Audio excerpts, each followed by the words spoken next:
여러분 지난 한 주간도 평안하셨습니까? 어느덧 8월 말을 향해 가는 주일입니다. 오늘 읽은 본문은 북이스라엘 왕 가운데에 악한 왕의 대표격인 아합 왕 시대의 때 벌어진 일입니다. 18절에 보면 당시 선지자는 엘리야 선지자로 이 나라의 그 재앙의 원인, 그 근본적인 원인이 아합 통치자에게 있다라고 바로 지적을 합니다. 온 나라가 당신을 중심으로 우상 숭배에 빠져 있기 때문에 이러이러한 재앙이 온 것이다. 이 죄는 당대 시작한 것이 아니고 어떻게 시작했다라고 묘사합니까? 당신과 당신의 아버지 집이 괴롭게 하였으니 이미 이 죄악은 여로보암에서부터 오랜 세월 동안 축적되고 진행해온 온 나라의 뿌리 깊은 죄악이었다 그 말입니다. 오랜 세월 동안 이 나라에 팽배되어 있던 그 우상 숭배를 지적하고 있습니다. 그 죄악의 요체는 우상 숭배입니다. 그럼으로써 정말 괴롭게 하는 것은 엘리야 자신이 아니라 너희의 우상 숭배에 있었다라고 계속 지적하는 것을 볼 수 있습니다. 19절에 보니 엘리야가 어떤 제안을 합니다. 게임의 방법과 룰을 엘리야가 결정을 해요. 이상하죠? 이 게임의 그 제한과 룰의 방식을 고스란히 아합과 바알과 그 아세라 선지자들이 따릅니까? 따르지 않습니까? 따르죠. 지금 엘리야가 바알과 아세라 선지자 850명을 모으고 자기 혼자 대전을 치르겠다라고 하는 것입니다. 이 모양은 예를 들어서 씨름 선수 7명이 있고 스모 선수 7명이 있다고 해봅시다. 그런데 모든 대결의 방식을 씨름의 원리와 방식으로 하자라고 하면 스모 선수들이 수락을 하겠습니까? 안 하겠습니까? 안 하죠. 예전에 이런 경기가 있었습니다. 씨름 선수와 스모 선수 7명씩 단체 팀 대결을 한 적이 있었죠. 첫 번째는 스모의 그 룰과 방식대로 경기를 했습니다. 그러자 7대 0으로 스모 경기로 스모 선수가 이겼죠.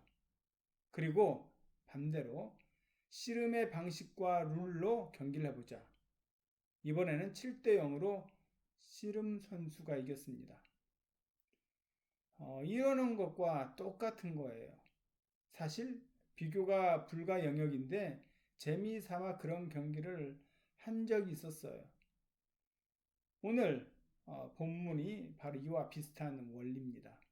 그런데 이상한 것은 바알과 아세라와 아합이 이 원리를 순응하고 있어요. 왜 그들은 하자고 했을까? 몇 가지 이유가 있었겠죠. 먼저 몇 대 몇입니까? 850대 1입니다. 850명의 선지자들이 비를 내려달라고 그들이 제사를 지내는 거예요. 그리고 엘리야는 딱 한 명, 자기 고백대로 자기 혼자 남은 거죠. 850대 1입니다. 이 게임에 제안을 받은 입장에서 어떤 심정으로 수락을 했을까요? 상대도 안 되는 게임이다. 발과 선지자가 850명이에요. 어떤 룰로 해도 이건 게임이 안 된다. 그들은 생각을 했습니다. 또 하나는 자기 신에 대한 숭배와 자신감이 아마 이 전쟁을 수락했던 것 같습니다. 그런데 이것이 이렇게 진행이 돼요. 20절에 보니 게임의 장소를 갈멜산으로 정합니다. 하필 엘리야는 갈멜산으로 정했을까요?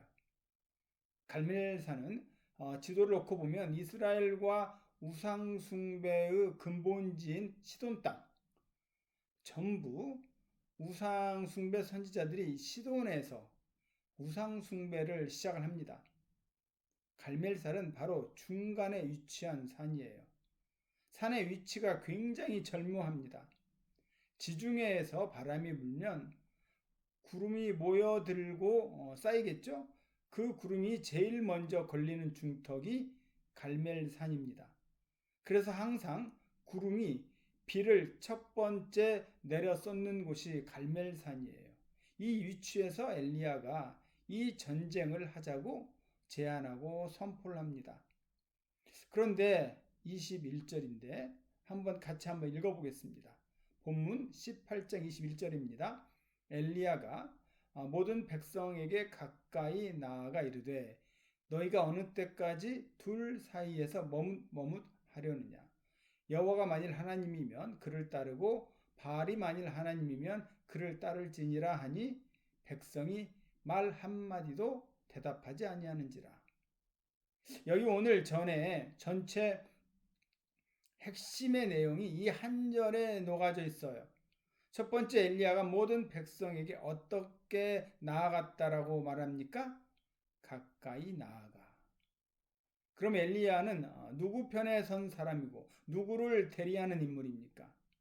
엘리야는 하나님을 대리한 인물이에요. 그런데 엘리야의 동작을 성경 기자가 의도적으로 반복해서 밝힙니다. 엘리야가 모든 백성에게 가까이 나아가. 이것은 모든 사람에게 하나님이 엘리야를 드러내시고 하나님의 말씀이 침묵되었던 이 숨겨진 어둠의 역사에 자신을 엘리야를 통해서 드러내시고 이제 엘리야를 대리시켜서 하나님의 백성에게로 가까이 다가간다라고 하는 의도가 담겨져 있습니다. 자, 그러면 그 이유가 뭘까요? 회복이에요. 우리의 구원도 누가 먼저 찾아오신 사건입니까? 하나님이 먼저 찾아오신 사건이에요. 하나님이 먼저 나를 사랑하시고 나를 찾아오신 사건이 구원입니다. 회복도 사람의 자의적이고 인위적으로 그리고 자연의 어떤 바람과 액션과 가뭄의 역사에 회복이 시작되는 게 아닙니다. 회복도 성장도 치료도 누가 주도권을 가지고 있어요? 하나님이 주도권을 갖고 있습니다. 지금 예배 드리는 이 순간도 누가 주도권을 갖고 있어요? 네, 하나님이 주도권을 갖고 있어요. 그런데 예배 시간마다 마치 예배의 주인이 자기들처럼 생각하는 분들이 있어요. 네, 밴쿠버에 있습니다. 축도도 안 했는데 벌써 가방 싸고 나가시는 분들이 계시는가 하면 또 늦게 오세요. 정말 예배의 주도권이 하나님께 있다면 그런 예배의 태도가 가능하겠습니까? 그리고 설교에 대해서 사람의 소리로 들어요. 그것은 제 설교를 얘기하는 것이 아닙니다. 누구의 설교든 설교를 좋은 설교, 나쁜 설교를 떠나서 설교에 대해서도 우리는 그 주도권이 하나님께 있다는 점을 알아야 합니다. 설교를 하는 사람도 설교를 듣는 분들도 겸손하게 생각해야 해요. 예배에 대해서 고쳐야 할 부분이 굉장히 많습니다. 예배 순서 하나하나마다 아직 찬양하고 있어? 아직 예배 시작 안 했네? 이렇게 생각하는 분들이 있어요. 찬양은 예배가 아닙니까? 찬양도 예배의 매우 중요한 순서입니다. 믿으십니까? 우리의 예배의 주도권은 누구에 있다라고 하는 것을 고백해야 합니까? 하나님께 있다라는 것을 고백해야 해요. 지금 이 팬데믹으로 우리는 어려움을 겪고 있습니다. 이러한 재앙도 또 치료도 회복도 구원도 하나님의 역사도 그 주도권이 누구에게 있어요? 그 주도권은 하나님께 있습니다. 이걸 먼저 믿어야 해요. 그분이 이 시대를 고치려면 우리에게 다가오셔야 합니다. 믿습니까? 오늘 본문 18장 30절을 한번 읽어보겠습니다. 본문은 아니지만 우리 30절을 한번 읽어볼게요. 엘리야가 모든 백성을 향하여 이르되 내게로 가까이 오라. 백성이 다 그에게 가까이 가매 그가 무너진 여호와의 제단을 수축하되.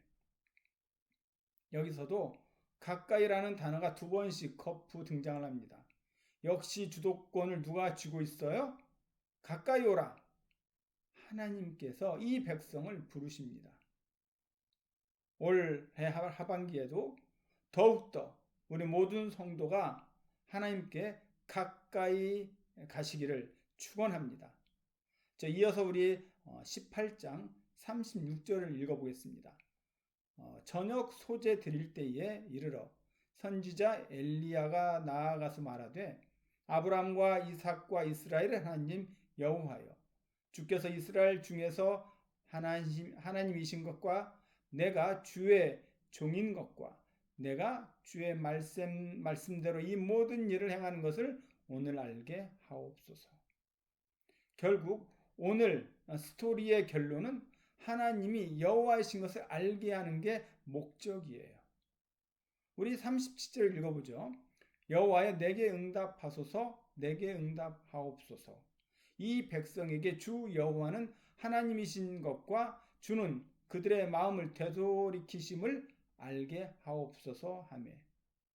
우리의 마음을 돌이키시는 것도 누가 돌이키시는 겁니까? 하나님이 돌이키시는 거예요. 그런데 이 고백을 어떤 사건 후에 하냐면 바알 선지자들이 실패한 다음에 이런 고백을 하시게 하는 거예요. 다시 오늘 본문 21절을 한번 읽어보겠습니다. 엘리야가 모든 백성에게 가까이 나아가 이르되 너희가 어느 때까지 둘 사이에서 머뭇머뭇하려느냐. 여호와가 만일 하나님이면 그를 따르고 바알이 만일 하나님이면 그를 따를지니라 하니 백성이 말 한마디도 대답하지 아니하는지라. 여기 가장 중요한 단어가 등장을 합니다. 정확하게 이런 뜻이에요. 여호와 하나님과 우상숭배 사이에서 뭐라는 장면입니까? 이렇게 왔다 갔다. 제가 몸으로 한번 표현해 볼게요. 이렇게 왔다 갔다. 이게 머뭇 하려느냐 표현입니다. 히브리 동사 그 파사흐 동사의 분사형으로 썼는데요. 이 의미는 발을 절다라는 뜻이에요. 발을 저는 것과 같은 동작을 한다 그 말이에요. 어떻게 하기 때문에 왔다 갔다는 이걸 여러분 쪽에서 보면 어떻게 보이겠습니까? 뒤뚱거리는 모습으로 보이겠죠. 비틀거리는 모습으로 보일 겁니다. 취한 자처럼 또는 다리를 저는 것처럼 보일 거예요. 원문의 의미가 다리를 쩔뚝거리는 것처럼을 나타냅니다. 자, 이러면 우리가 생각나는 인물이 있습니다. 우리 조상 역사 속에서 다리를 절었던 인물이 누굽니까? 야곱이죠. 야곱이 둘 사이에서 머뭇거리다가 환도뼈를 얻어맞고 평생을 절며 살죠. 그리고 저는 그 상처가 그에게 영혼의 훈장이 되어서 그가 뭘로 바뀌는데 일조를 하게 됩니까? 그의 이름이 이스라엘로 바뀌죠. 야곱의 이름을 더 이상 야곱이라 부르지 않을 것이다. 너의 이름을 이스라엘이라 부른다. 이 상처가 이렇게 일조를 합니다. 성경을 보세요. 둘 사이에서 머뭇하려느냐. 백성이 한마디도 대답하지 아니하는지라. 대답을 했어요? 못했어요? 네, 대답을 못했습니다. 왜?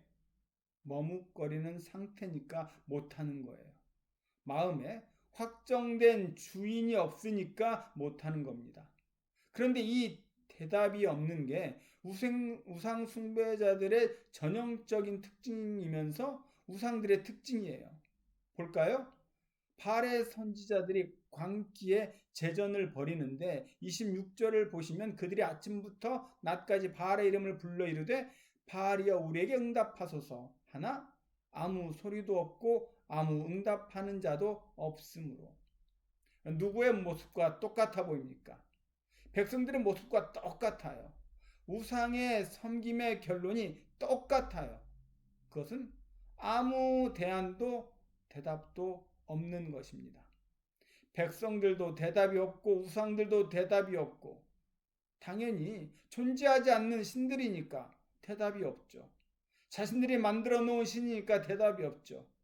그저 화상에 붙들려서 머뭇머뭇 비틀비틀 절뚝거리고 있었어요. 그러자 이제 순서가 엘리야 차례가 왔습니다. 30절을 보면 여호와의 제단이 퇴락한 정도가 아니라 이미 사용한 적이 오래되어 무너져 있었어요. 수축이라는 단어로 봐서 이 다시 재건해야 할 형편에 이르렀습니다. 하나님에 대한 경배와 예배와 제사는 멈추어 있었던 시대라 말하는 거예요.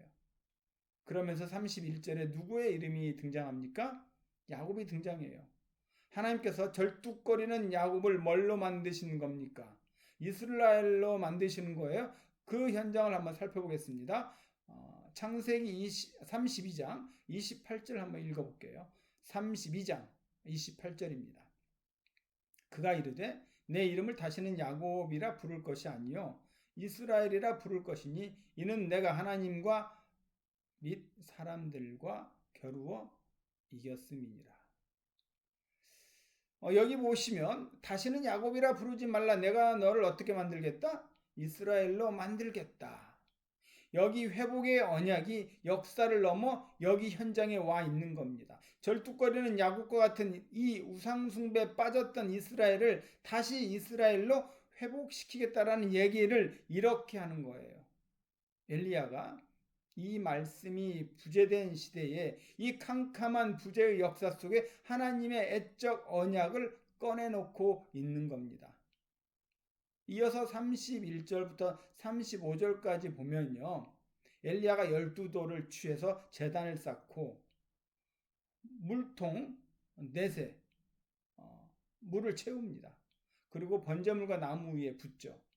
그것을 3번 합니다. 그러니까 통 넷 그리고 3번 하니까 432 12통을 부어요. 12은 하나님의 충만한 수이면서 야곱의 아들들의 숫자이며 이스라엘을 상징하는 숫자이죠. 12지파를 상징하는 숫자가 되죠. 우리 36절을 한번 읽어보겠습니다. 저녁 소재 드릴 때에 이르러 선지자 엘리야가 나아가서 말하되 아브라함과 이삭과 이스라엘의 하나님 여호와여 주께서 이스라엘 중에서 하나님이신 것과 내가 주의 종인 것과 내가 주의 말씀대로 이 모든 일을 행하는 것을 오늘 알게 하옵소서. 여기 아브라함과 이삭과 야곱의 하나님이 아니라 무슨 하나님이라고 했어요? 야곱의 하나님이라고 해야 통념상 맞는데 그렇죠? 아브라함과 이삭과 야곱의 하나님 우리 많이 읽었습니다. 그런데 이때 엘리야가 의도적으로 단어 속에 무슨 하나님을 어떤 하나님의 약속을 상기시키고 있는 겁니까? 아브라함과 이삭과 이스라엘의 하나님. 이렇게 의도적으로 넣고 있어요. 이것은 창세기 32장에 야곱을 이스라엘로 만들겠다라는 그 하나님의 언약을 되돌려 놓고 회복시키고 있다라는 겁니다. 하나님의 말씀으로 돌아오는 길 외에는 소망이 없다라는 것을 이렇게 설명하는 거예요. 아브라함과 이삭과 야곱의 하나님이어야 되는데 야곱의 하나님이 아니라 이스라엘의 하나님.